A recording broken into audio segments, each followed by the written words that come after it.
इस प्रॉपर्टी पर, जो कि खाली प्रॉपर्टी है, जिसमें दो स्ट्रक्चर्स हैं जो कहीं पर भी ना तो किसी धार्मिक संरचना के रूप में रजिस्टर्ड हैं, ना ही किसी प्रकार से मान्यता प्राप्त। उन स्ट्रक्चर्स को कुछ लोग मदरसा कहते हैं, कुछ लोग उसको नमाज स्थल कहते हैं, लेकिन उसका विधिक रूप से दस्तावेजों के अंतर्गत कोई अस्तित्व वर्तमान में नहीं है। That was a structure which was illegal.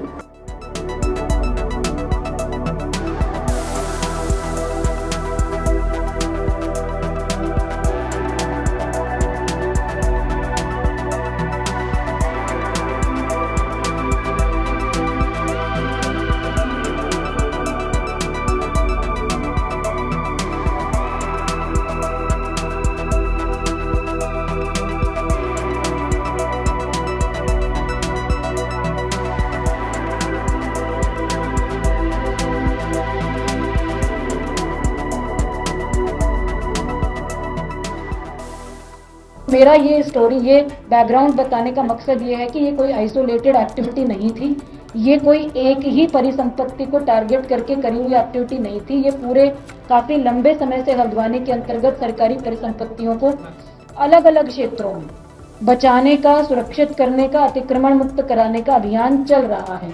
उसी के क्रम में इस प्रॉपर्टी पर, जो कि खाली प्रॉपर्टी है, जिसमें दो स्ट्रक्चर्स हैं जो कहीं पर भी ना तो किसी धार्मिक संरचना के रूप में रजिस्टर्ड हैं, ना ही किसी प्रकार से मान्यता प्राप्त है।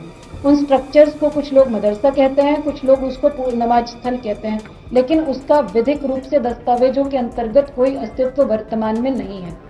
उनको हमने खाली कराया, जो ओपन स्पेस था उसका कब्जा ले लिया गया और एक नोटिस परिसंपत्तियों पर, स्ट्रक्चर्स पर चस्पा करा गया, क्योंकि कथित रूप से ये एरिया मलिक का बगीचा नाम से जाना जाता है, जबकि कागजों में जो डॉक्यूमेंट्स हैं, दस्तावेज हैं नगर निगम के, वहाँ मलिक का बगीचा के नाम पे दर्ज नहीं है, नगर निगम की नजूल भूमि के रूप में दर्ज है।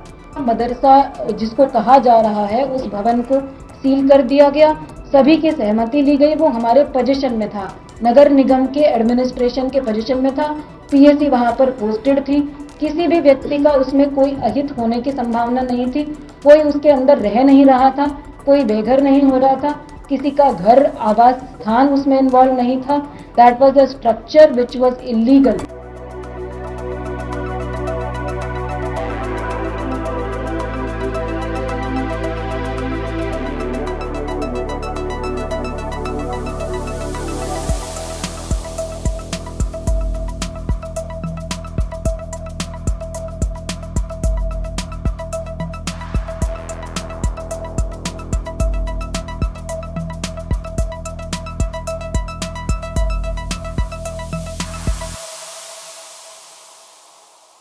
Subscribe to Midday India.